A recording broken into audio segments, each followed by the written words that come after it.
Fleuve Congo TV, la chaîne qui vous informe. Fleuve Congo TV, la chaîne qui vous divertit. La malédiction des anciens musiciens d'Extra Musica. C'est en ces termes que nous pouvons résumer le parcours des anciens sociétaires de cet orchestre.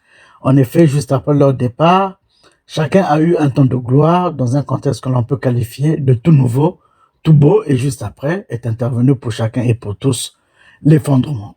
Et puis plus rien.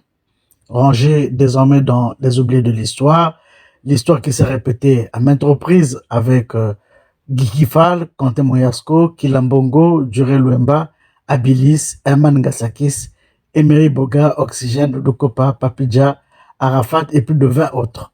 De tous ces artistes et de ceux qui n'ont pas été cités ici et qui sont passés par Extra, personne au moment où nous parlons n'a su se maintenir à un niveau quelconque de succès après son départ d'Extra Musica. Peut-on parler de malédiction quand on quitte Extra Musica?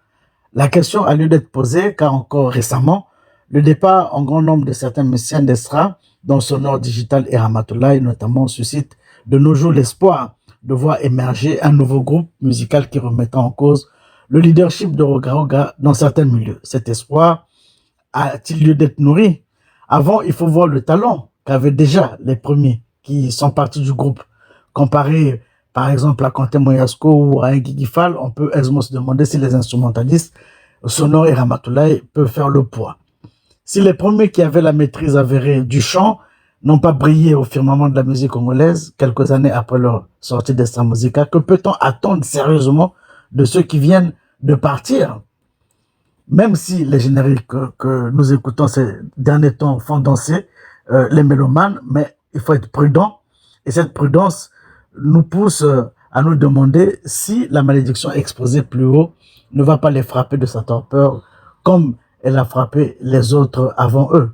Les exemples sont en effet les gens, comme nous en avons pris quelques-uns, qui montrent la désillusion de ceux qui croyaient faire mieux qu'avant. Ils avaient du talent, un public, des soutiens financiers et pourtant, après quelques sorties bien appréciées, ils ont été comme happés par le vide et depuis, on ne pense plus à eux que par les chansons passées.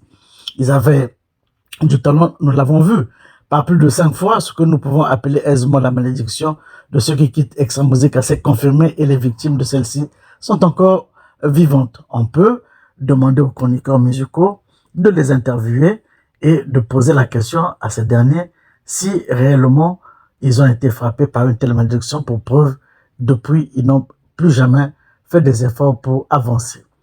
Aussi, réfléchir avant d'intégrer un groupe sur ses réelles motivations, car chercher un nom pour s'éclipser par la suite et rêver à fortiori de devenir son propre patron n'est pas une voie donnée à tout le monde. Les ambitions sont nobles, toutes sans exception. Cependant, un temps de réflexion sur l'histoire de l'orchestre peut éviter, lorsqu'on est poussé par son instinct à faire le choix de quitter, de peut-être se retenir et de se poser la question, quel avenir aura-t-on vu que ceux qui sont partis avant, qui avaient peut-être plus le talent que moi, n'ont pas réussi, ont fini par échouer. Comme certains anciens sociétaires d'Extra Musica doivent le regretter aujourd'hui, car le soleil émis par le lampadaire Roga, a priori, n'est pas prêt d'arrêter de briller dans le ciel musical du Congo. Fleuve Congo TV, la chaîne qui vous informe. Fleuve Congo TV, la chaîne qui vous divertit.